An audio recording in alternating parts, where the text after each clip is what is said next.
Hey, everybody, we're live back again for the final session of Saturday. So, before we get into our interview with Dr. Neal Barnard, this is going to be the second interview that we did on our SoFlow Vegans podcast, which you can find by going to soflowvegans.com/. podcast.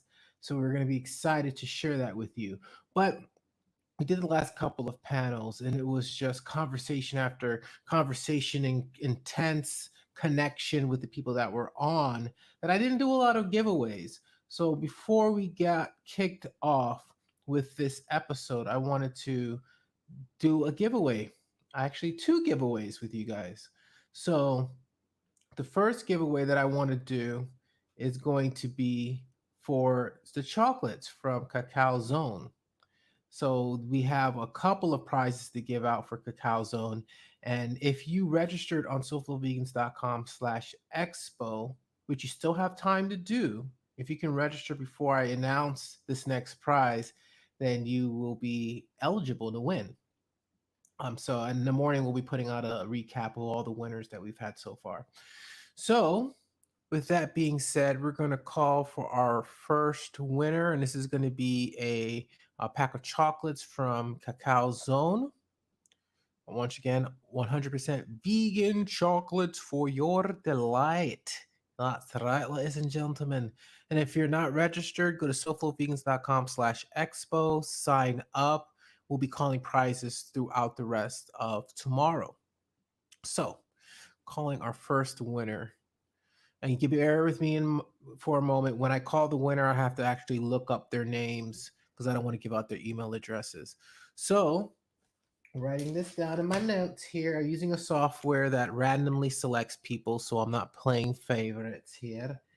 Oh, I'm not playing favorites. So we just picked our winner. So now I'm just going to cross reference their name so I get it right and also give a shout out whoop whoop to where they're from. So that's always the exciting part because a lot of our winners have come from so many different places. And just yes, you are in the right place. We're going to play a interview with Dr. Neal Barnard. Actually, the second interview we've done with him. If you want to check out both interviews actually in audio form, you can do that by going to soflowvegans.com/podcast. Now, this first winner that's going to win a pack of chocolates from Cacao Zone is Karen. Well, actually, oops. I'm not right. I picked the wrong person. Don't want to do that. It's Kelly.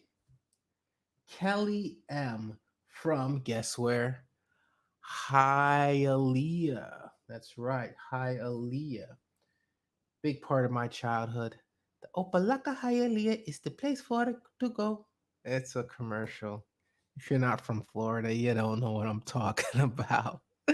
All right. So now I'm going to call another winner, and this is going to be for a book. This is going to be the Animal Kind book by Ingrid in Newkirk from PETA. So we're calling for that winner. So the first winner was for the chocolates. Chocolates, right? I know you want chocolates right now. Yeah, vegan chocolates? Leave in a comment what kind of vegan chocolate you have. I want to know. There's a brand that I love, but we'll find out. Maybe it's Cacao's own. So this winner is just called it. Ooh, interesting email. Let's see where you are from. AOL email user. All right, so we're gonna see where this person is from, and this will be the last entrant for the night. I already forgot what the email address was. There you go. I've got the email address. Oh, this one's from Miami. We're going to Miami, man. Necesito ay Miami. Shout out to Will Smith. All right, so this person is Angela F. And you are from Miami. I guess I gave it away with the singing, right? So we're going to play the Dr. Neal Barnard interview that we did. And yeah, we've had a couple of positive run-ins with Dr. Neal Barnard. He is such a kind soul, always a pleasure to speak with, super accommodating. The first interview we did with him was at Sacred Space in Miami, and he had a busy schedule. I think he was doing back-to-back events. Came in, you know, gave us his full undivided attention, and that's been the experience we've had with him on multiple occasions. So nothing but positive, kind things to say to Dr. Neal about Dr. Neal Barnard. And in this clip that we're going to be playing for you, it's going to be our interview that we did with him back in the day. So this right here, hold on, bear with me here, ladies and gentlemen. Bear with me. Okay, just to give you guys a little bit of background about SoFlo Vegans, just to let you know about who we are, because you probably tuned into this saying, okay, who's SoFlo Vegans? I'm seeing them pop up all over my timeline. I have no idea who they are. Give me the skinny, give me the scoop. Let me know what's going on. Well, SoFlo Vegans, we are an organization that's solely focused to making South Florida a global hotspot for veganism. So I know you're probably saying to yourself, South Florida, a global hotspot for veganism, but I live in New Plains, whatever New Plains is. Um, my goal really is South Florida is such a diverse place with a lot of transient population, people from all over the world coming in. And if we could figure out a way to build a successful community that brings people together, supports local business, really makes people intertwined and love each other, it's my purpose, it's my goal, it's my mission in life. So I don't mind how long it takes because I love doing it. But if we're able to do that, and maybe able to share a little bit of what we learned along the way with other communities across the globe, that will make me personally feel like I've lived the life that that I'm excited to share with other people. So that's really the reason why I do what I do, and I'm excited to share this video with you right now. So I'm actually looking right now. Give me a moment here. All right, this is sweet. So great. Um, so I'm pulling up the interview. Bear with me here, folks. This is fantastic. I love this. Podcast Expo. Podcast Salish Rob. Maybe I put it in Salish.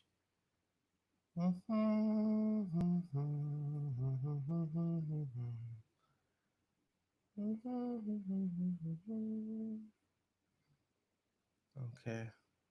So coming up next on tomorrow, what we have lined up is we have some really cool interviews. We have some panels, never before seen. Obviously, they're never before seen panels because they're brand new. But they're going to be some cool interviews that you definitely want to check out. I might not have bounced this down. I'm looking right now. Okay, bear with me here. Positive I did it. Okay, so what we're going to do is we're going to take a quick pause, and we're going to get this video up and running for you, however long it takes. So I would say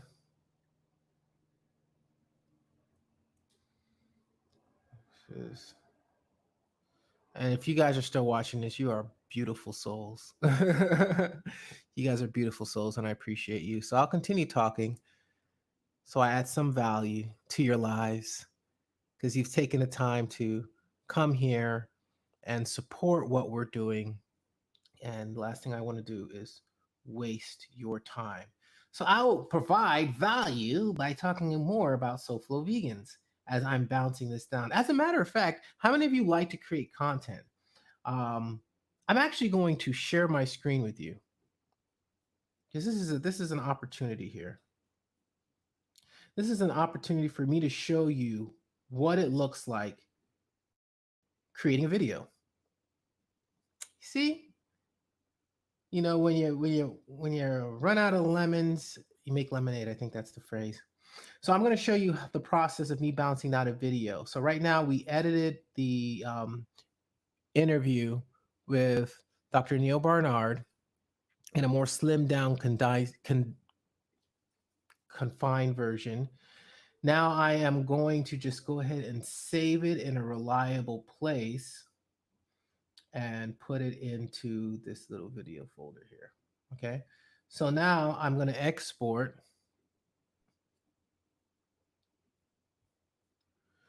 So if you could see my screen right now, it's exporting right now. It's taking this big old file and turning it into a bigger file. So this process right here allows us to create a document that may be compiled from different footage that you may have. So it's saying 11 minutes, but it's usually a lot shorter than this. Um, so we're going to go ahead and get that going. And as soon as that is finished processing, we are going to go ahead and play that for you. So if you have any questions in the meantime, in between time, go ahead and post it in the comment section. We would love to answer that for you. And as a matter of fact, what I'm going to do is I'm going to call another prize as well, because I definitely appreciate you guys.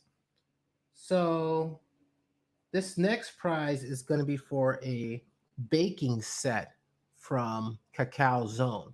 So they've offered, like I mentioned before, they offered us a lot of different prizes. And this is going to be for Cacao Zone. Cacao, obviously, it's in the name, baking set.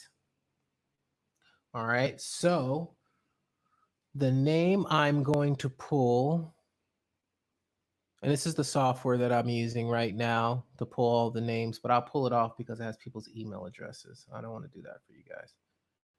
All right, I'll put it back over here. So now I'm going to pick the winner, and this is for a Cacao Zone baking set from Cacao Zone. All right, I pulled my winner. Okay, this person loves yoga. Ooh, you're probably like, I love yoga. Yeah, okay. I love yoga. I hope it's me. Okay, we'll see. All right. And I'm just looking up their name. Just let you know what I'm doing. All right, here we go. Now, the official winner of this baking set from Cacao Zone is, let's see what they're, ooh, they're not from Florida. I'll tell you that much. This person is from Denver, Colorado.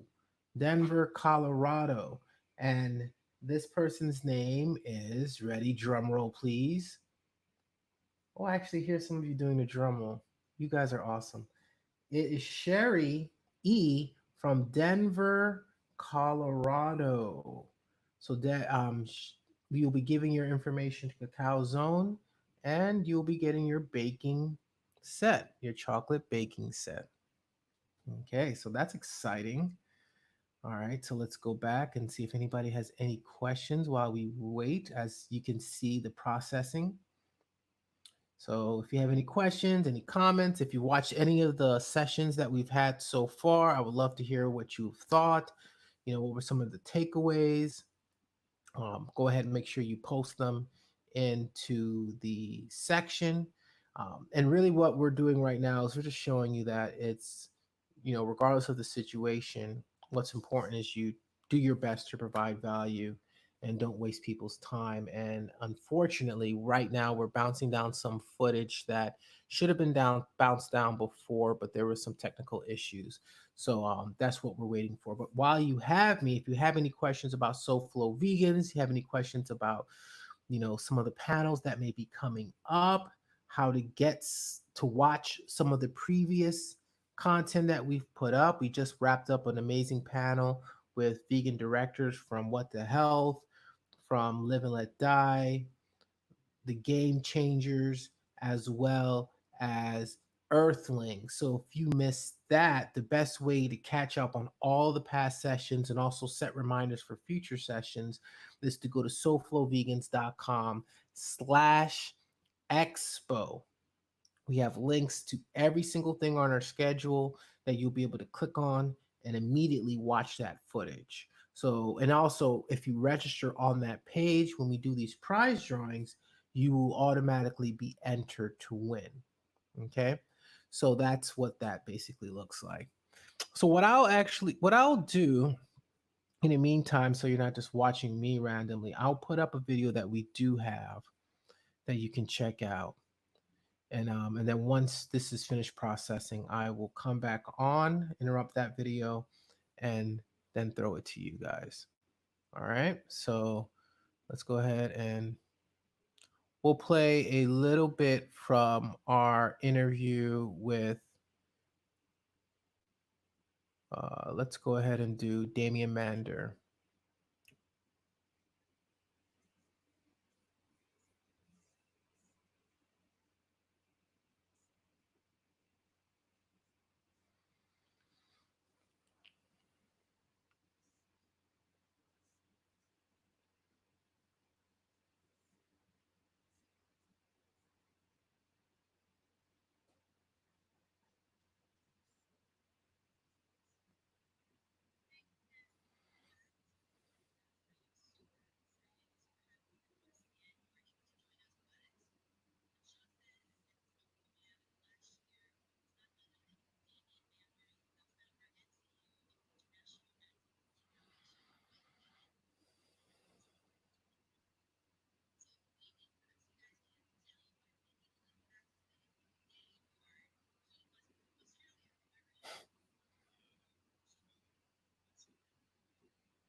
Hey, you might not even be able to hear this.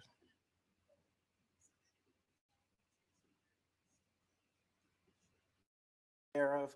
We like to start off with the vegan journey just to set the tone for the conversation. So, how did you start? Like, what were the seeds that were planted for yourself? I mean, I was traveling 2009 after Iraq in Africa, ended up setting up this foundation. And each year I'd go back to Australia and we'd put on this music concert, this music festival called Raw for Africa, and raise some bucks and come back over to Africa and spend it on our projects. And we had a committee, and there was one woman in the committee. She was like saying, you know, well, why are we serving meat at this festival if we're trying to save animals? And I say, well, you know, chickens and cows aren't going extinct. And then a common excuse, oh, we're doing all this good work over there protecting animals. Surely we can come back here and have a barbecue. But she planted a seed, and that seed sprouted, hey. And it took a few years, but I was going out each day, walking around the bush, protecting one group of animals, coming home in the evening and throwing another animal on the fire. And what I was saying in terms of, I was traveling around the world by this stage, doing a lot of media, a lot of public speaking. What I was saying and how I was behaving were heading in two different directions. And ultimately, I knew I was being a hypocrite in my behavior. So that was essentially it. One day, actually, I was asked to do one of these TEDx talks. It was at Sydney Opera House. I'd never done a talk in front of such a big audience before. It was going to be 2,500 people, and so I had to spend 6 months' notice to practice and get the story right. And it was meant to be about anti-poaching. And I started doing all this research, and then stumbled onto some talks and some videos. Phil Wallen, Gary Yourofsky, and of course the vegan maker itself, the movie Earthlings, done by a very good mate of mine now, Sean Monson. And I watched that, and I'm like, fuck, hell, what's going on here? This is a big story. And me as an environmentalist, a conservationist, I spent so much time out there trying to protect these animals, and were actually, in the dietary choices that I was making, I was responsible for destroying the very habitat that they needed. That was pretty much it. Yeah.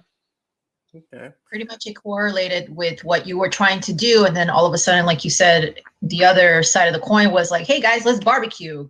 I mean, that is so, I don't know if it's an Australian thing, but like in the US, that's like a tradition. You have to barbecue.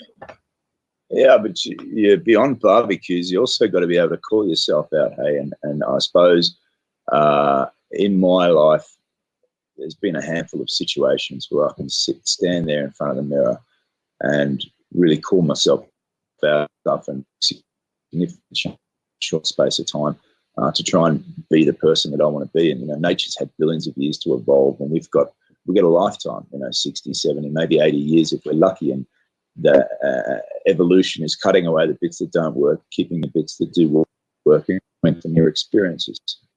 And that's transition to veganism was. I'm gonna pause for 1 second. Damien, do you have the ability to record yourself on your end? Do you see an option to do that? If not, all right, then.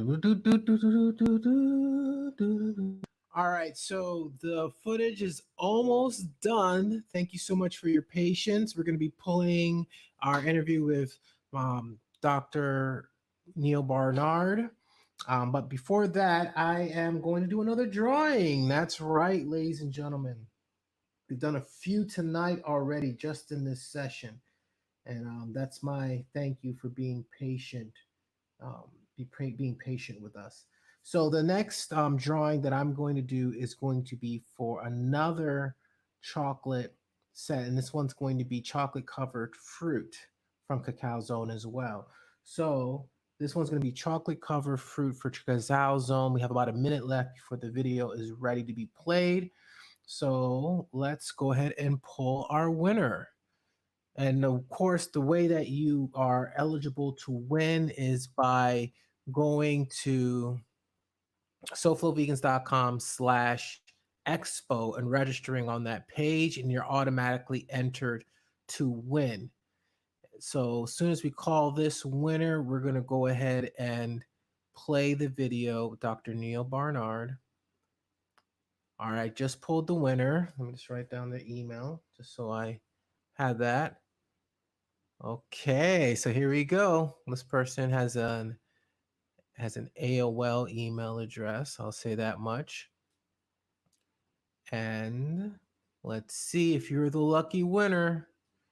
I know a lot of you are like, I don't have an AOL email address, so probably not the winner. Okay, so this person is from Florida, but they come from more North Florida, from Jacksonville. And their name is, ready, drum roll please. Thank you again for people who are playing the drum roll. Ellen S. Ellen S. from Jacksonville, Florida. We will be reaching out to you. You won a chocolate covered fruits from Cacao Zone, one of our sponsors. So we're super excited about that. Now let's see if this video is ready. It says it's at about 100%. Says this is exciting. You finally get to came to see what you wanted to in the first place. And once again, I appreciate your patience. But the valuable thing out of it is we got 4 prize drawings out of this session. I only intended to do 2. So it's finishing right now. It's encoding. This is exciting. And if you want to listen to this podcast as well, it's on soulfulvegans.com/podcast. And we have the audio version of what you're about to hear. But this is the video component of our interview with Dr. Neal Barnard. It's actually the second interview that we've done. So you can go ahead and post. And yes, I agree with you, Regina. Drawings rock. Yes, and we'll be having a lot more of those throughout the weekend as well. So it says it's at 100%. If you ever do these things and things are say it's at 100%, it's usually the longest wait. You're just sitting there like, okay, you're at 100. You need to be at 100. There's no 101. That's all I'm saying, at least. So it is wrapping up right now. and then you get your interview, and we'll play it as long as it plays. I won't stop it at some arbitrary time. 'Cause what is time? Ooh. So it's wrapping up right now. And I think we are officially done and we can play the video now. Yay, we are done. Yes, I'm excited. So I am going to play the video now for you. Finally, you get to watch our interview with Dr. Neal Barnard. I'm just picking it right now from. All right. Here we go. Pause. I got to change the audio.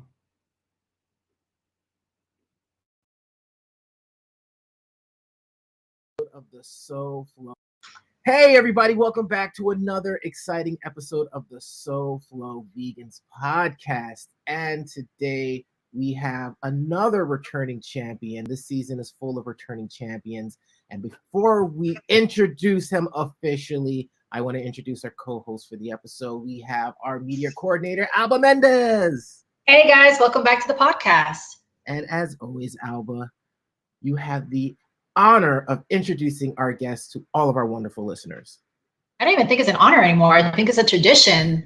But yes, this is the tradition that I always introduce our guests. And like always, we have a returning champion, Dr. Neal Barnard from Physicians Committee. Yay! Thank you so much. Welcome back. Thank you. It's great to be with you. Hey, Sean. Hey, Alba. It's nice to be back. So you're definitely a huge presence here in the South Florida area, and we appreciate everything that you're doing. But you also have a book coming out. I do. In fact, let me show it to you. I've got it right here. It's called Your Body in Balance. And it's a little bit of a different thing. You know, I've written all kinds of books about diabetes and losing weight and so forth, but this is a specific topic. And it's all about hormones, sex hormones, thyroid hormone, insulin, and all of the mischief that they can cause when they're not in balance. And so it's amazing to think that even something like menstrual cramps or endometriosis or hot flashes could be related to food, but they are because your food affects your hormones. So that's what this book is all about. I like that. So let's go ahead and get started. For the ones who are not aware or are not medical professionals, because we hear the word hormone replacement, your hormones are out of whack, you need more testosterone. What exactly is a hormone? Okay, excellent question. Thank you. A hormone is really a message. It goes from one part of your body to another. So, for example, your thyroid gland makes thyroid hormone that goes in the blood, and it goes to your muscles and to the other parts of your body to give them energy. Or in a woman's body, the ovaries make estrogens. The estrogens are hormones that go to the uterus to get it ready for pregnancy. Or in a man's body, the testes make testosterone that goes to his brain and makes him want to run for president. Anyway, the point I'm making is that the hormones start in one part of the body, they go somewhere else, and they give messages. It's like getting letters in the mail with instructions to do things. But the reason this matters so much is, let's say a woman's got terrible menstrual cramps, or a couple has infertility issues. These are signs that our hormones are not in balance, and people never think about food as being the cause of it, but it can be. And so Your Body in Balance is going to get your hormones back to where they ought to be. I just found that very interesting that food affects, or pretty much anything that we put into our bodies, because medications can also affect our hormones. So we're going to get a little bit further into that. But when you are referring to food affecting our hormones in our bodies, where are hormones found? Well, for the most part, your body actually makes them. But depending on what you eat, your body can make too much or too little. In fact, let me describe a case. In fact, this is the first thing that got me thinking about this. I was sitting here at my desk, and my phone rang, and it was a young woman who had such bad menstrual cramps, she could barely get out of bed. Now, for many women have it to a degree, but for maybe 1 in 10, it's like off the scale, can't function. And that was her situation. And she had a business trip the next day. She said, I can't get on a plane. I just feel terrible. What do I do? And so I said, well, I could give you painkillers for a couple days, but I thought, how are we going to stop this from happening next month and the month after that? And so what I realized is that if her body is making too much estrogen, it's causing these changes in her uterus to be too exaggerated each month and causing too much cramping and too much pain, and that we can actually use foods to get estrogen back to where it ought to be. And to make it short and sweet, if a woman has a lot of fiber in her diet, fiber is roughage from beans and vegetables and fruits and whole grains, that brings estrogen levels down because it actually helps the body to excrete estrogens. And if you bring down the fat content of your diet, that means obviously getting away from meat, cheese, dairy products in general, your estrogen levels will come down back into the healthy range. And I think it's especially important to avoid dairy products because dairy actually has estrogens that came from a cow. So anyway, to this young lady, I suggested, how about completely vegan for the next month and keep fats really low? So this is not a time to get into all kinds of greasy stuff. And it cured her. Her cramps just went away. And so we then did a randomized trial, a research trial with the Georgetown University Department of OBGYN in a large group of women with cramps and found that it helps. But you have to do both. It's a vegan diet, no animal products, but you also keep the oils really, really low. That seems to be important to this. Let me tell you I got to tell you one other thing, if you don't mind. In the course of this research study, we asked all of the women to not use any kind of hormone medications because that would goof up our study. And one of the women in the study said, don't worry about me. I don't take any medications.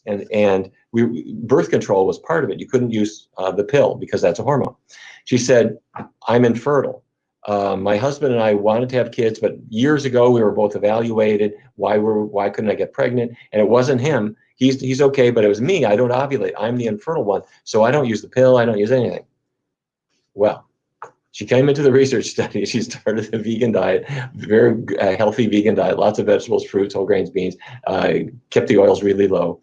The second month that she was in the study, she came back into the center and she said, Dr. Barnard, I got some bad news and I got some good news. And I said, well, what is it? She said, I'm leaving your study because I am pregnant. and she gave birth to a healthy baby and then another baby and then a third baby. Here's my point. The first person I was describing was a woman who's had terrible cramps. The second one was a woman who thought that she was infertile. These were people who thought they had a medical issue. In both cases, they were related to estrogen imbalance. In both cases, food got them back into balance. How many people do you know who have all kinds of medical issues that they thought were just, God's will or something, when it really has to do with your breakfast? So anyhow, that is the whole idea of your body in balance. This is not just a vegan book. It's about how to dial your hormones back to where you want them to be so that you can feel right. So you mentioned medication. So what role does that play in the balancing of the hormones? Are they overused? Oh, yeah, Sean, way overused. If the woman that I just described who had terrible pain, if she went to a pharmacist, what the pharmacist is going to say, just have a look at the shelves here. You've got Motrin, you've got Aleve, you've got Midol, take whatever you want to. And if she went to see her OBGYN, it would be painkillers and they might put her on the pill because it's a hormone balancing medication. And yeah, they're wildly overused. Now, don't get me wrong. There is a role for medication, and a diet isn't perfect. Some people may need some medication, but let's use the healing power of the body first. In fact, I got to tell you another story, if you don't mind. It is not just medicines that are overused. It's procedures, surgical procedures. There is a woman who, and all this is described in your body in balance. These are real people who have come to us. There was a woman named Catherine. She was an Air Force aerospace engineer, and she was in Iraq back during the war. And when you're in a war zone and you're eating the food they give you, you don't gain any weight. You're working hard. But when she got back to Louisiana after her tour of duty, she started tucking into all the foods that she missed, especially cheese, mac and cheese and all this stuff. In fact, a friend of hers gave her an entire case of macaroni and cheese dinners, 48 boxes. She ate them for 48 days straight. Oh, wow. But yeah, anyway, some people love cheese. So anyhow, she started to develop, well, she gained weight, but she also started to develop pain in her abdomen. And she had a lot of diagnostic tests.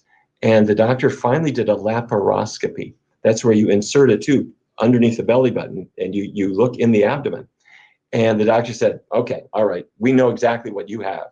It's a condition called endometriosis. And this is where cells that are supposed to be inside the uterus, lining the uterus, have escaped. And they're now implanting all around the abdomen. implant on your intestinal tract, on your ovaries, on the fallopian tubes. They can strangle them and lead to infertility. And this is what she had. So the doctor said I could give you painkillers.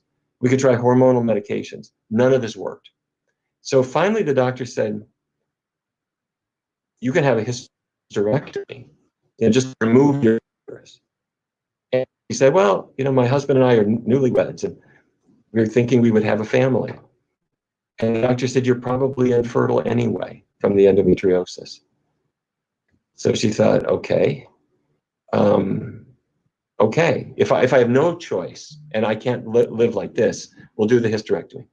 So the doctor schedules the procedure, and it was for 6 weeks from now. But during that 6-week period, a friend dragged her to a nutritionist and said, see this nutritionist, try to get on a healthier diet, whatever. So she began the diet that I had described earlier.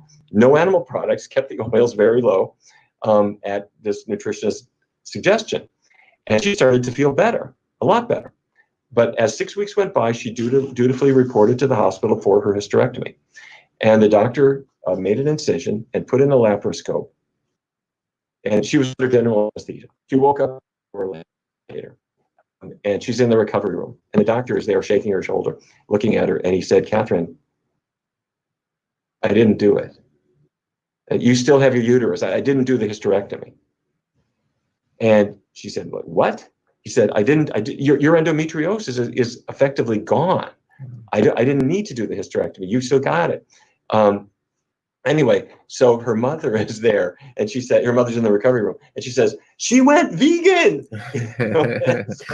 So the doctor said, no, come on, stop it. The endometriosis is not caused by what you eat, and a change in your diet isn't going to make this go away. There's only one explanation for this. This has got to be a miracle. Oh. So that's written in her chart. Anyway, so Catherine never had the procedure. She doesn't have endometriosis anymore. She's not infertile. She's got 3 kids of her own now. So we've talked about cramps and infertility and endometriosis and so forth. Endometriosis is driven by estrogens. And one thing I didn't mention, cheese has estrogens in it. Bovine estrogen. Yeah, exactly. It comes out of the cow. And cows are kept pregnant on dairy farms for much of the time. 3/4 of every year, cows are pregnant. And a pregnant cow makes even more estrogen than a non-pregnant cow. And it gets into the milk, and it's more concentrated in the cheese. It's not a lot, but how much estrogen do you want to eat? I mean, and with the amount of cheese that people eat nowadays for breakfast, lunch, and dinner, and snacks in between, that adds up after a while.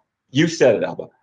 Your average American is consuming roughly 35 pounds of cheese every year, plus ice cream, plus milk, plus yogurt, plus sour cream, plus the butter and things that are cooked into all the cookies and stuff that they're eating. So they're getting estrogens every day. Mm-hmm. None of them has a clue about any of this. No. So the whole reason that I wrote this book, let me brag about this again. The whole idea is so many people have this idea, I've got a medical problem, and I would go vegan if I had diabetes. But could you do it for infertility or for cramps or endometriosis or PCOS or a guy with erectile dysfunction? And the answer is yeah. So anyway. If I had penis, I know I would. Yeah, exactly.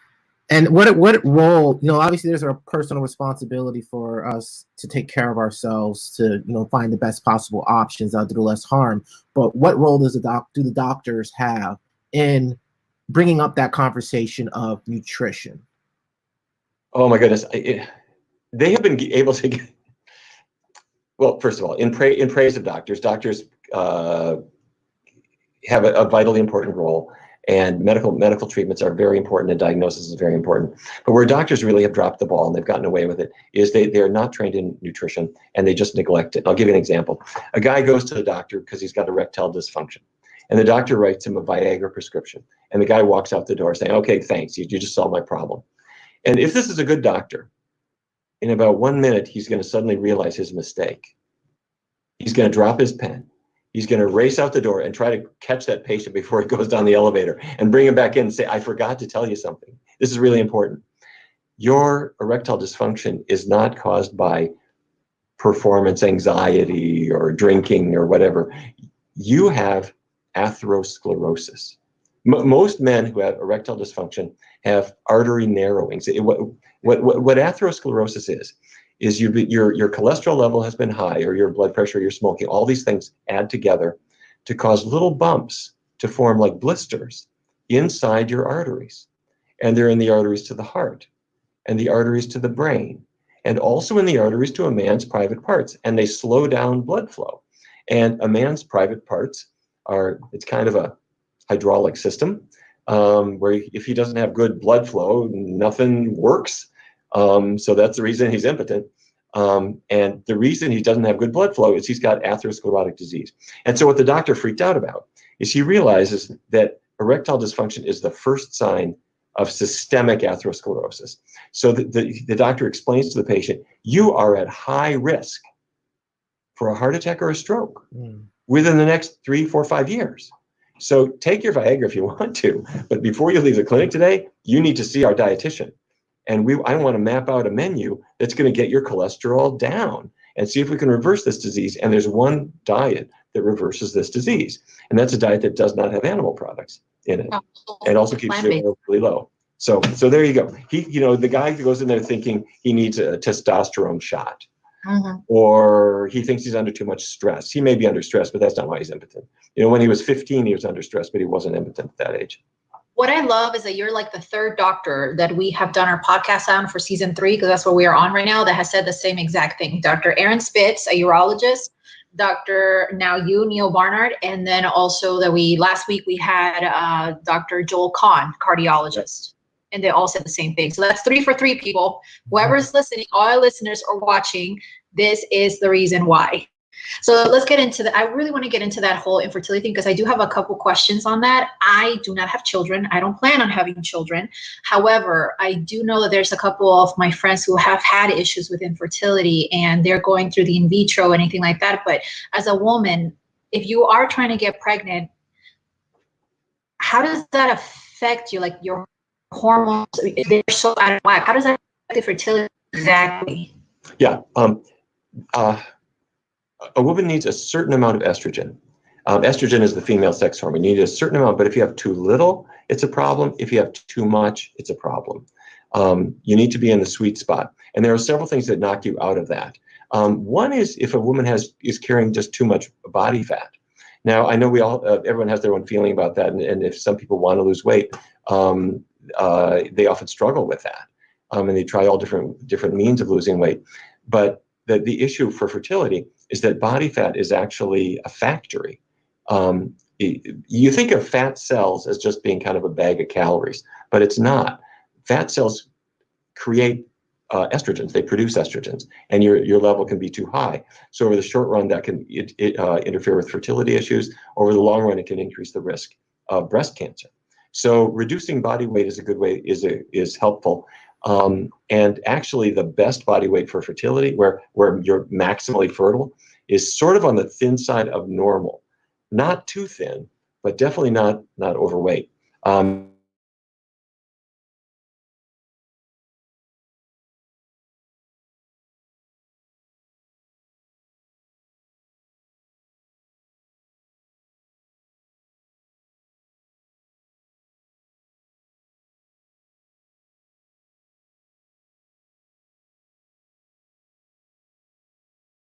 Something else. A lot of women, well, all women, will find that their fertility declines a bit as they reach 30, 35, 40, 45. And, if you're 22 years old and you think, well, I'm fertile now, but I'm also busy now with my career. I'm doing some things. Maybe this is not the time for me to be a mom. Maybe I'll wait, But then once you're 35, your own mother will say, hey, your biological clock is ticking. Don't keep waiting. It's going to get harder and harder the older you are. That's true. Researchers have found that dairy products might be a big part of this.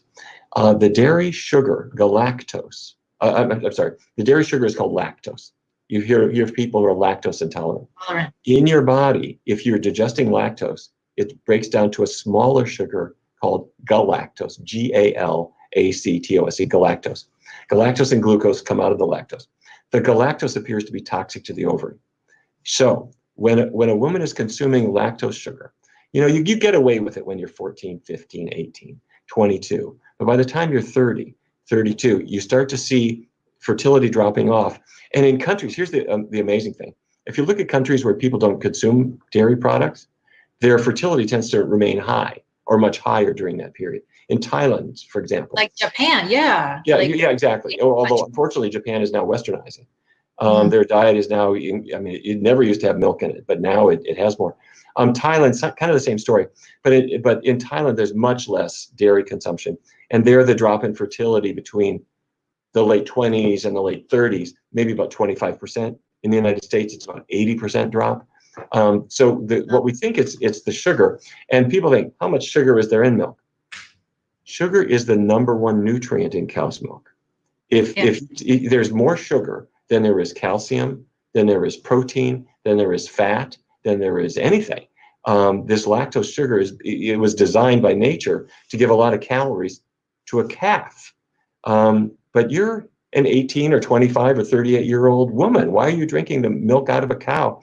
And the only reason people accept it is just culturally, we all grew up with it. But if you think about it, it's a kind of a kooky thing, and it's associated with all kinds of problems. There's no reason for it. And people fight us on us eating soy. And they think, oh, it's full of estrogen. And I'm like, no, it's phytoestrogen. It has nothing to do with bovine or human estrogen. And again, my background is Peruvian Chinese. My people have been eating soy for thousands of years. And I'm like, guys, do you see me that I'm dying? Do you see my breasts I'm a double D and I've been eating soy ever since I can chew? No. So they have that. I agree with you, the culture part, but there's also so much lack of education and even a lack of wanting to educate yourself on it. I was like, look it up. It says right there. Let's talk about that a little bit, because guys are nervous about it. They read somewhere online that here's the mythology.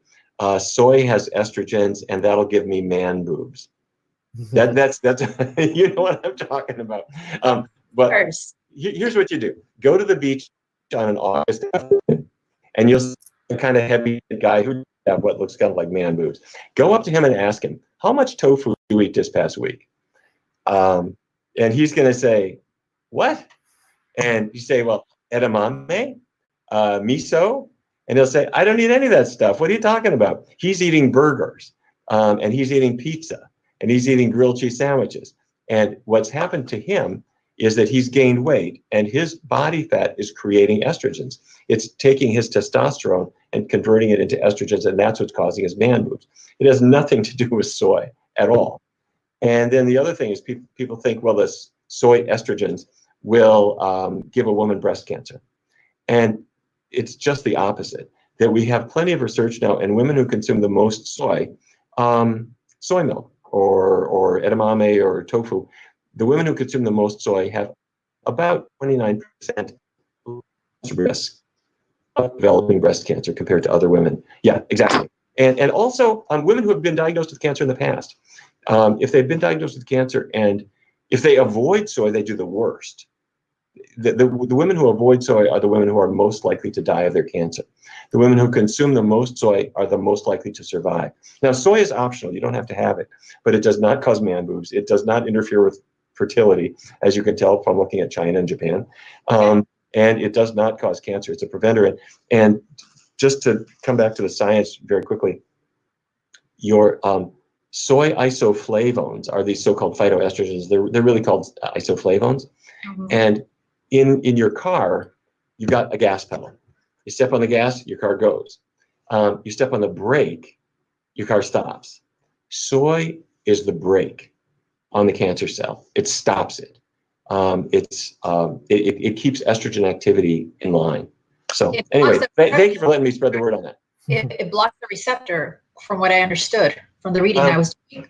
Right. You actually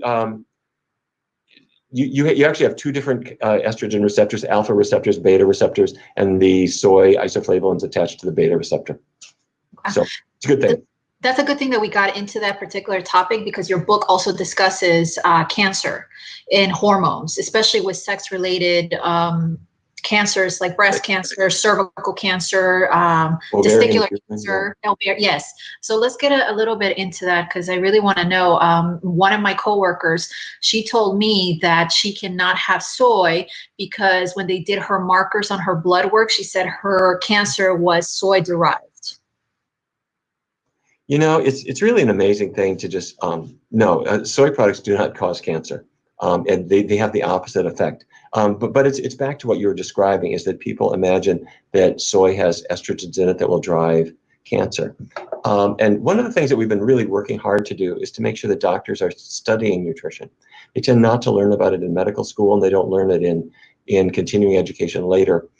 We actually have a bill pending in our city council here in Washington that would require doctors to learn about nutrition, because some of them will say to a woman who's at risk of cancer, gee, I wouldn't have soy if I were you.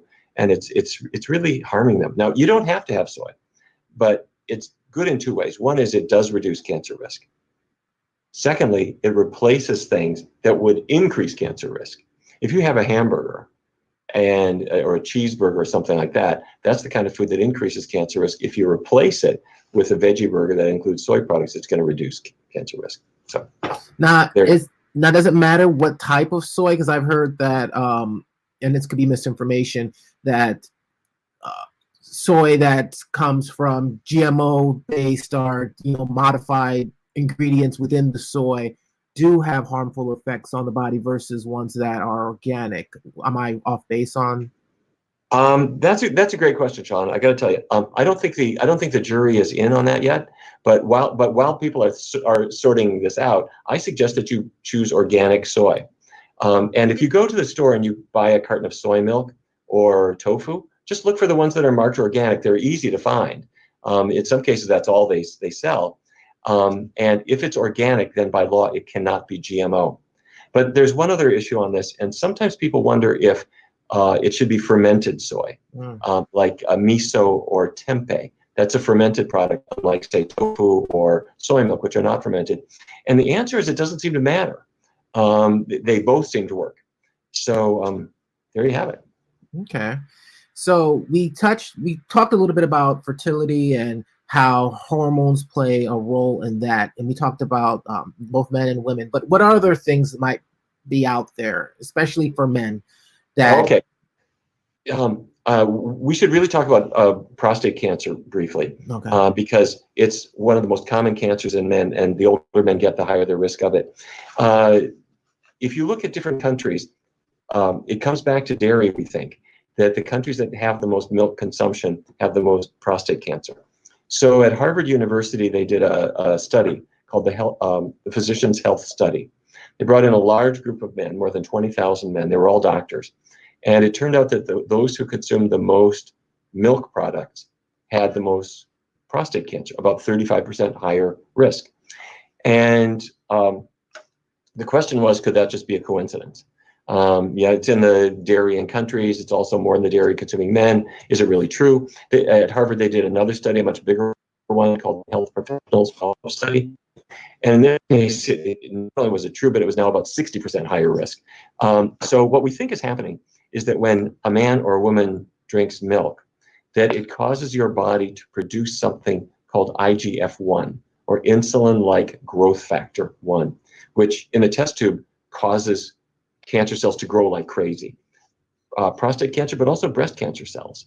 So we're now thinking this makes sense, because what's milk's job? Its job is to help a calf grow.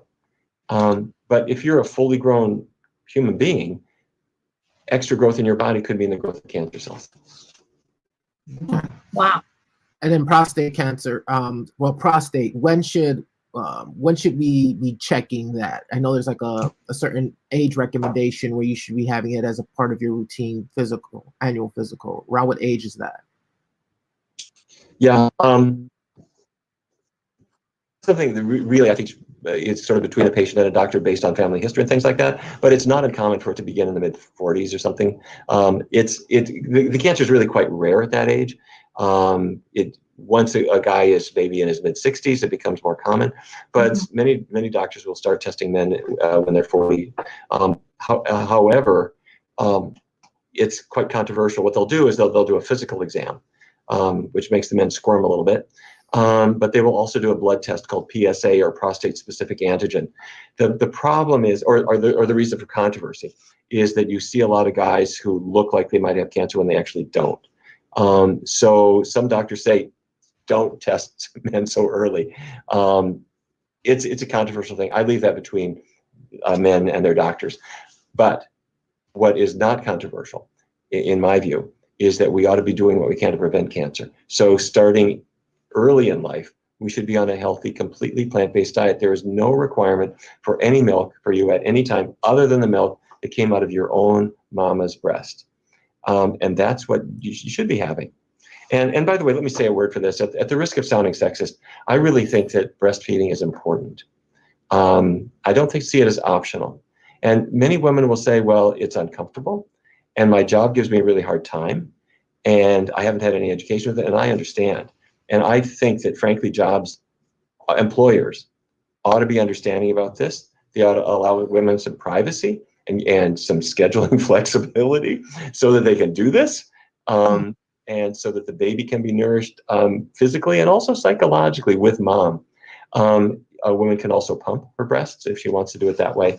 But formula, once in a while, you have to have formula if for whatever reason the woman medically can't breastfeed. But I would do everything we can to make life easy so that mom can be there with her baby, can nourish the baby for the first year, 18 months, 2 years of life. Breast milk is a good thing. After that, you don't need any kind of milk. Now, I do have a question. Do women have prostates? No, luckily. No. Obviously, a transgender woman would. Oh. Yeah. Okay. That's another. It's not removed, so it's still there. Very interesting. Oh wow, that's definitely going to be another topic, another probably podcast, huh? Yeah. All right, so let's get into menopause. Menopause, a woman's time where she is stopped the menstrual cycle, when her body's also going through changes. How does that affect the hormones running around in us as well? Yeah, it's a big change. The ovaries have declared that the factory's closed. We're not making a baby anymore. And so the amount of estrogen in her blood falls quite dramatically. And so she'll get symptoms as a result of that: hot flashes, vaginal dryness, and over a temporary period, she might find that she'll be moody. She might find that her memory is playing tricks on her for a little while. She'll feel sort of a number of hormonal changes, some of which are temporary. But all these things can happen, and they can be sort of disturbing. And we're still sorting out what this is all about and the best approach to it. But we got a clue going back to Japan. If you looked at Japan back in the 1960s, women very rarely reported hot flashes at all. And at first, researchers thought, well, you're just being kind of reticent. You don't want to talk about something private like that. But researchers looked in great detail and said, tell us, what physical symptoms are you having? And women really didn't report, I'm breaking out into a sweat, I got to fan myself. What they would say is, well, my back hurts a little bit. But the symptoms were very mild, and there was, in fact, no Japanese word for hot flashes. So what was the diet like? Dairy products were consumed almost not at all in Japan at that time. The diet was very much built on rice. And although there was some meat, some fish, it was really mostly as a flavoring for the rice.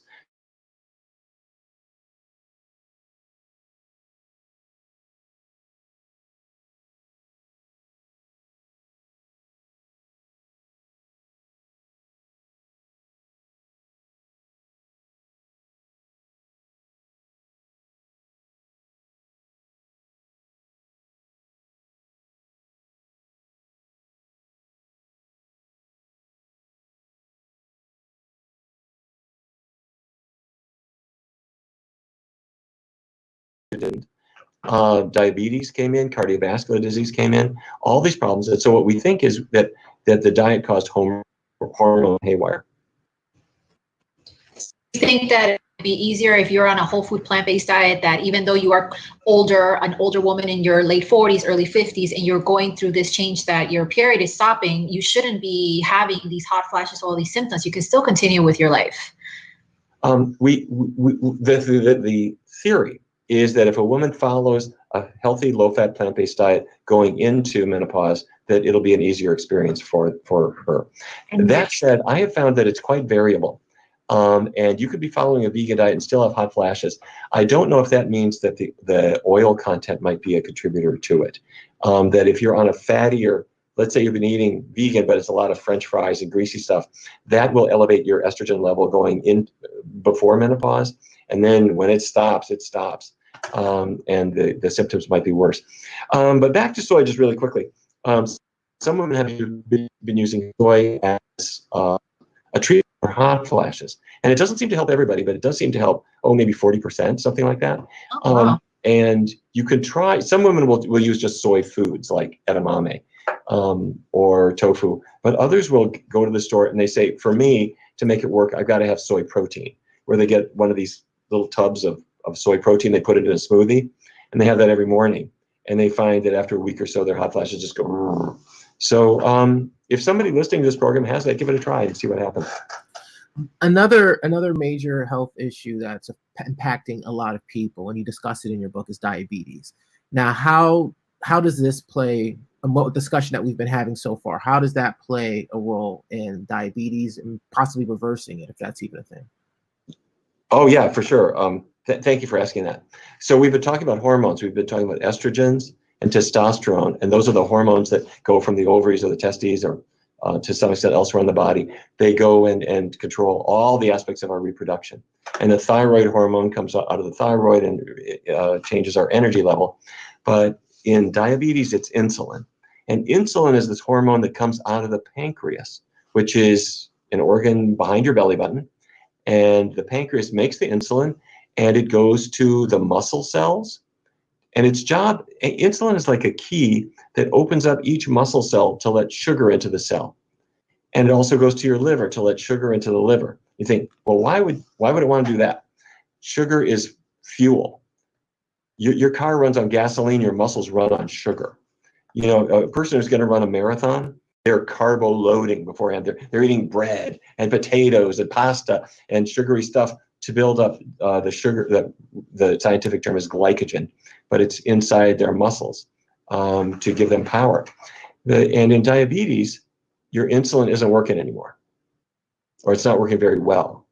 And if the insulin isn't working, then the sugar can't get into the muscle cells, and you lose your energy. You feel like completely tired. And then the sugar is building up outside the muscle. It's building up in the bloodstream. So the doctor diagnoses you got a high blood sugar. But it's the reason for this is surprising to people. In fact, let me lay this out. Can I tell you about the cause of type 2 diabetes? Please. And if anybody's kind of halfway listening to this program, I want you to pay full attention right now, because what I'm going to tell you is the most important thing I have to say. Diabetes is caused by eating fatty foods, meat, cheese, greasy junk. The fat molecules get into your muscle cells, and when fat builds up inside the muscle cells, insulin can no longer work. Insulin is like a key trying to open that muscle cell up to let the glucose inside. But if your muscle cell is loaded with fat, the glucose can't get from the blood into that cell anymore. And that's why you got diabetes. So the patient who's got diabetes, they discover that if they eat an apple or they have some bread, that the sugar from those foods builds up in their blood. And so they think that the apple caused their diabetes, or they think the bread caused the diabetes. That's the late part of it. That it began with fat building up inside your cells so that insulin can't work anymore. And now anything you eat, the sugar can no longer get inside your cells. So in 2003, now 17 years ago, the US government funded our research team to test a better diet for type 2 diabetes. And if I want to get the fat out of your cells, what do? I throw out all the animal products, because if there's no animal products in your diet, there is zero animal fat. And if we keep the oils low, so you're not eating a lot of greasy potato chips and stuff, keep the oils low, then there's not much of any kind of fat. And you know what happens? That muscle cell that's filled with oil, filled with grease, filled with beef fat, whatever it is, that fat starts to dissipate. It starts to get out of the cell. And then when that happens, then your insulin can work again, and then the glucose can get out of the blood into the cell, and your diabetes can improve. And in some cases, it just simply goes away. Oh, wow. And that's just from switching your diet, getting off of the fats, getting off of the meats, and allowing your body to essentially getting out of your body's way. Yeah. Oh, your body has a capacity to heal, but you know what? If you cut your skin, the Band-Aid doesn't heal you. Mm. You know, the Band-Aid just protects you. The skin has in its DNA the ability for torn apart skin cells to rejoin. You know, and there may be a scar, but the healing is a natural process. And your cells want to heal too. But they're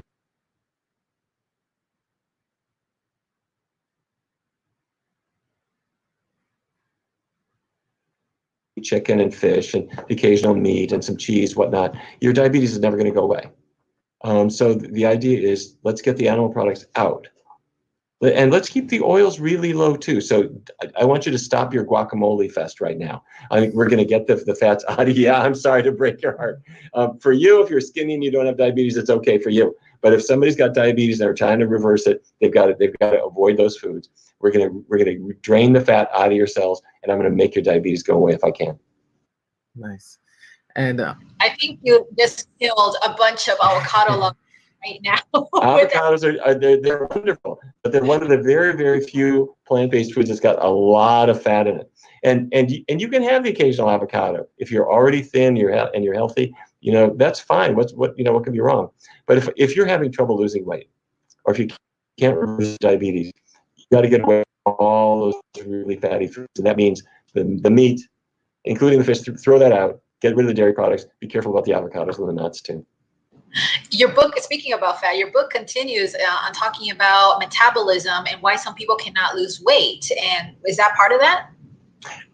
That is part of it. We do research studies here with thousands of people, and we try to avoid the fattier foods. When people do that, their weight loss improves. Another reason is thyroid. The thyroid gland for a lot of people goofs up. And if you get your thyroid in balance, oh my God, it'll change your life. Most people don't think about this at all. What they think about is, I don't feel good. I feel tired. I can't get out of bed. I'm just kind of dragging. I'm sort of depressed, and my hair doesn't seem right. My skin. These are all vague symptoms. But a doctor will say, "Wait a minute. I'll bet it's your thyroid. Your thyroid controls your energy, and your thyroid is this tiny little gland at the base of your neck." And it cannot, yet that's it. And it cannot make thyroid hormone properly if you're not in balance. And there's 2 steps you need to get back in balance. I can tell you what they are. Please go. Yes. Number one, and this is a little bit different. Let's say, okay, you've been following your healthy plant-based diet, and everything's going great. But then you start to develop these symptoms. And your doctor starts asking you, do you use salt? You say, oh, no, salt's bad for me. I stopped using it. What kind of salt did you used to use? Well, I used to use that can of salt that it's blue. It's got the little girl on it with the umbrella. And, oh, Morton iodized salt. Right. Well, I don't use that anymore. And if I ever use salt, I use Himalayan salt. What the doctor's getting at is your thyroid needs iodine. And the only source of iodine you had in your diet was that little bit of iodized salt. Now you're not using it anymore. So your thyroid gland isn't making iodine anymore. What do? Well, you can use iodized salt again if you want. Or you go to the store and you buy any kind of seaweed. Go to a sushi bar and don't get fish sushi. Get a cucumber roll or a sweet potato roll or an asparagus roll. The nori wrap around the sushi roll is loaded with iodine. Mm-hmm. Or the wakame that's in your miso soup. That's all sea vegetables have a lot of iodine in them. Mm-hmm. So, I grew up in North Dakota. We didn't know what a sea vegetable was. Well, if you bring it back into your life, that's a healthy source of iodine. You can take pills, you can take iodized salt, but that's thing one, is you got to have a certain amount of iodine in your routine. Thing two, if you needed a reason to be vegan, and I know there's every reason to do it, your thyroid is a great reason for that. Many people are hypothyroid because something in their body is creating antibodies that are attacking their own thyroid gland. And that something could be food. It could be an immune disease. That's what you're saying. I'm sorry? Hypothyroidism is an autoimmune disease. Correct. exactly. Well, yes, hypothyroidism means your thyroid is not producing enough hormone, and it's in the most cases in the U.S. are caused by an autoimmune disease where antibodies are being formed in your body. Antibodies are proteins that normally knock out viruses, but now it's knocking out your thyroid cells. It's putting a brake on your thyroid, and in some cases it can actually cause hyperthyroidism because the antibodies are attacking the thyroid regulation machinery, so that your thyroid is in overdrive and it can't respond to your balance in a normal way.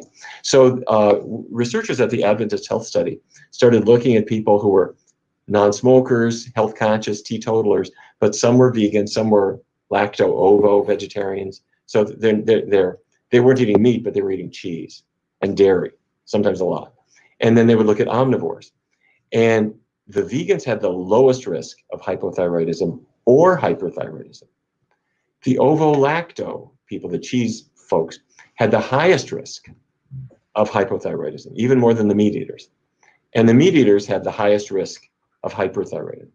What we think is happening, what we're hypothesizing, is that the proteins in these foods trigger the autoimmune reaction. And what about, shifting gears just a little bit, what about our mood? Like the imbalances in our mood, depression, all the things that come with that, how our hormones and our diet play a role in that. Yeah, I got to tell you, this is something we discovered by accident. In fact, all of this is kind of an accident. When we first find out what's happening, we did a research study with Geico, the car insurance company. Geico's headquarters is about 4 blocks that way from my office. And so years ago, we did a research study with them, and then it worked really well. So we did another study with Geico in 10 different cities all across the United States. And what we were trying to do was to see how a healthy diet would improve body weight and improve diabetes. But in the course of this study, we did some paper and pencil tests that would rate people's psychological adjustment. And what we found is that when people would go on a healthy plant-based diet, their mood would improve. Specifically, anxiety would diminish and depression would diminish. And we thought, why is that? And I should say that other teams found the thing. Well, you're losing weight, you're coming off your medications, that could be part of it. And I think it's true. But there are 2 other explanations. The first is that what you eat affects your gut. You have a gut microbiome. You've got bacteria in your gut. And you can have mischievous, maladjusted bacteria in your gut that make chemicals that feed back to the brain and make you feel rotten. Or you can have healthy bacteria that make healthy chemicals that feed back to the brain and make you feel good.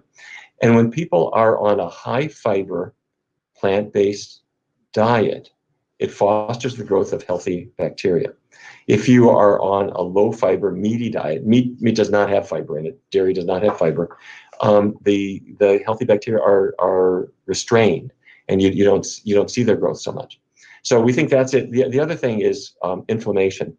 Inflammation in the body anywhere affects the brain as well. And a vegan diet is anti-inflammatory. We think that those are probably the reasons why the mood improves. So we need more research, but I would love to see a good randomized trial of people with major depressive disorder and get people eating a vegan diet, get them out in the sunshine, get them exercising, lacing up their sneakers. I would bet that combination, done as a group with a little bit of group support, I'll bet you that it would probably be as effective against depression as medications, and that all the side effects are good ones. Yeah, so we went over a lot of different areas on why a plant-based diet is beneficial. Your book goes more into depth, which they can definitely purchase. And if you're in the South Florida area, we'll talk about it a little bit later, they can come actually see you in person and give a presentation in 2 different locations, which is super exciting. So we're hearing all this information and we're ready. What can a person do to start their journey, their plant-based journey? Okay. All right. Great. My favorite question. We see this all the time because people, they want to change their diet, but to be vegan sounds hard. They'll think, I don't even like folk music. How am I going to be vegan? Do I have to wear tie-dyed clothes now that I'm vegan? I'm kidding. We break it into 2 steps. Step 1 is, if you've never done this before, take a week and take out a piece of paper, and on your paper write breakfast, lunch, dinner, snack. Leave some room under each heading. And during the next 7 days, just fill in things that you think you could eat, that you would like to eat, that have no animal products in them at all. And during these 7 days, I want you to try them. Okay, so for breakfast, let's see. Every day I have cornflakes with cow's milk. What could I have instead? And so almond milk, maybe? I don't know. Is that any good? Or rice milk or soy milk or oat milk? Go to the store and just pick one up, or pick them all up, or whatever, and just try them. For lunch, every day I go to Subway and I get a chicken sandwich. They've got a veggie sandwich there. I wonder if it's any good. Try it. You got 7 days. Every night I go to the taco place and I have a meat taco loaded with cheese. They got a bean burrito, but I never tried it. Okay, go there and try it. Leave the cheese off so it's vegan. And you can have all the jalapenos you want. That's got vitamin J, right? So just kidding. So you got 7 days. You got to try out foods to see which ones work for you. Okay. Now, at the end of 7 days, you got lots of breakfasts and lunches and dinners. You're set. So now, that's the first step. The second step is to take 3 weeks. And during this 3-week period, you're going to actually go vegan. No animal products for you for the next 3 weeks. Good. That's easy because it's only 3 weeks, and because you already picked out the foods that you like, so you stock up. It's simple. Okay, what happens? At the end of those 3 weeks, size up how you feel. And what's happened in most cases is people have lost weight. They're feeling better, their energy is better, their mood is better, their digestion is better. But the other thing is the way you feel about food has dramatically changed. You've found foods that you like, the foods you thought you couldn't live without, you kind of don't care so much anymore. And then you just keep on going. And you don't have to wait. If a person has diabetes, it improves fast. If you're trying to lose weight, the weight loss starts right away. Now take it slow. You don't have to lose 50 pounds in the first month. Let it go gradually. But you will not have to wait. If a woman's got pain, menstrual pain, if you do this right, and by right, I mean no animal products, and keep the oily foods low, you're going to feel better in all likelihood the very first cycle after that. So give it a shot and see how you do. One of the things that, like, there's societal pressures that come with going vegan. Yeah. My experience and experience of others that have spoken to me is once you go vegan, all of a sudden everybody in your life is an expert, nutrition expert. Yeah, that's right. So where do you go to like rebut that the misinformation that's being thrown at you when it comes to the diet, the lifestyle you decided to adopt? What are some good sources to like immediately get that information to say, okay, I'm not going to die from a protein deficiency or what have you? Right. Yeah, what you said is really true, is that some people still do wonder, where do you get your protein and so on. And in fact, we should just say a word about getting complete nutrition just so that people know. It's really simple. Eat 4 food groups: vegetables, fruits, whole grains, and the bean group: beans, peas, lentils. Vegetables, fruits, whole grains, and I just call them legumes. Eat those 4 groups, and whatever they turn into, whether it's pasta with a marinara sauce or the chili with beans instead of meat. But do take vitamin B12. You need B12 for healthy nerves and healthy blood, and it's a cheap supplement. Whatever the smallest, cheapest one they sell at the store, get that one. They all have more than the RDA, which is 2.4 micrograms. They're all bigger than that. But you can have good, complete nutrition. But you're right. People will say, where do you get your protein? All these kinds of things.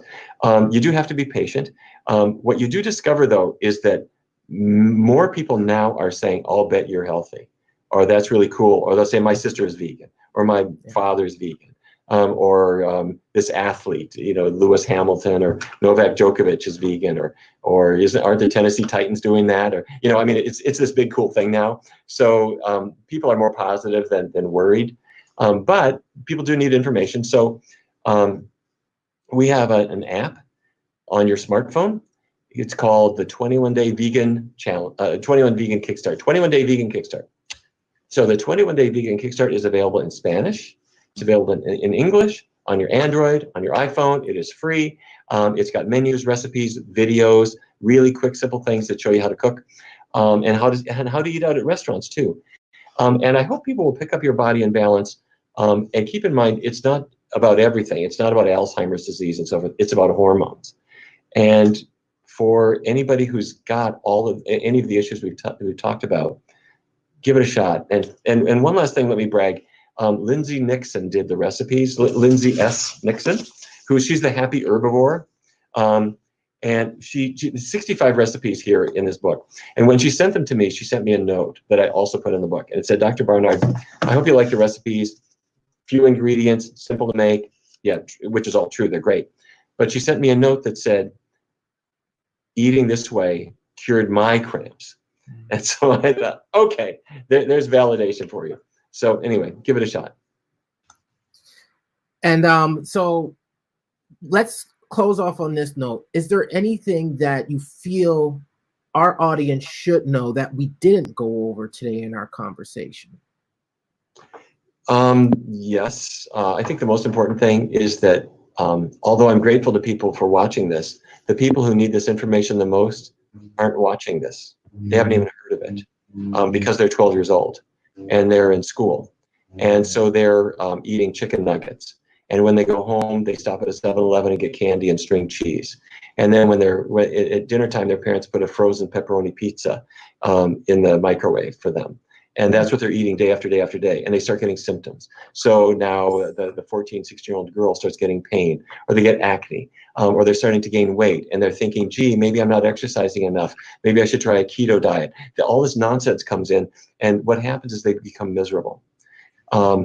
And then they're 30 years old and they're dealing with fertility issues. And they're spending hundreds of thousands of dollars on treatments. And then somebody gets diabetes and they're told it's in their genes. What I'm coming to is that those of us who know about this, need to make noise. And whatever your social network is, I'm talking about social media, let's just make noise. Let's spread the word about things. If you want to suggest a recipe or a fact that you've heard or resources that will help other people's lives, let's really just have fun with this. Make as much noise as we can. If we do that, we're going to change this world. On a note of what you just said, and I'm using my boyfriend as an example, he grew up on the standard American diet on top of a mixture of Puerto Rican and Cuban, and with now not even one fresh or raw meal at all. And when he met me, vegan for over a decade, and he was like, what? Cholesterol was over 250 at 27 years old. Oh. It took him 3 years for him to come what I consider the green light. But he did have a very, very hard time on that because he was very irritable. He got angry very quickly. And now that he's eating more whole food, plant-based, it completely 180 of the person that he used to be back in the day. And I mean, he never had pimples, but he sometimes would get a little bit here or over there. He sometimes will look very tired and haggard, especially working in the hospital that we do. And we're not going to get into what the meals that are provided in the hospital at the moment because we know that they're horrible. But that was his experience as well. When he started eating something more whole food, plant-based, character change.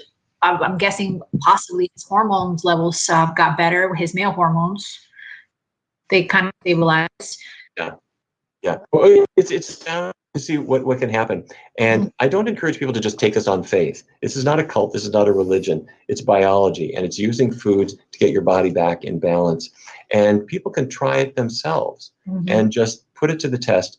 There's no risk to it. All the side effects are good ones. And this is why you see football players and so we're doing, because they want to be big, but they want to have muscle. They don't want to have flab.